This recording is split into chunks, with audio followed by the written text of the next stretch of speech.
PTI भी कमाल करती है। पीटीआई के शेख वकास अकरम साहब ने लिखा है कि जी PTI response and demand of clarification from the government regarding rumours about the well being of former prime minister Imran Khan.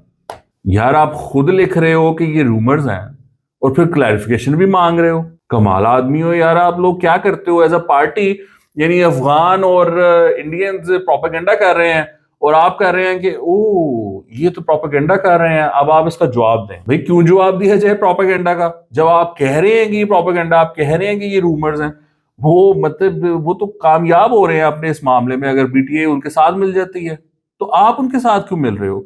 आपको तो ये कहना चाहिए कि ये रूमर्स हैं, ये झूठ बोल रहे हैं, ऐसी कोई बात नहीं है। यानी मजाक थोड़ी है कि इमरान खान को कुछ हो गया और वो जेल में ही है और वो छुपा रहे हैं। How is that possible? That's not possible. मतलब क्या आप किस दुनिया में रहते हैं? तो अब ये देखें, ये लोगों ने ये किया है कि ये कहते हैं कि जी ये अब करें और बताएं। मतलब ये तो एक तरह की प्रेशर टैक्टिक है ना। वो कह रहे हैं जी मुलाकात करवाएं, वीडियो पैगाम, वीडियो कॉल करवाएं, ये करवाएं वो करवाएं। तो वही तो वो करवा नहीं रहे। अब आपने मतलब ये क्या फिर आपने इनिशिएट करवाया अफगान्स को और इंडियंस को? आपने कहा है कि आप इस तरह की रूमर शुरू करो, प्रेशर पड़ेगा और फिर हमारी मुलाकात हो जाएगी। इसका क्या हम फिर ये मतलब लें?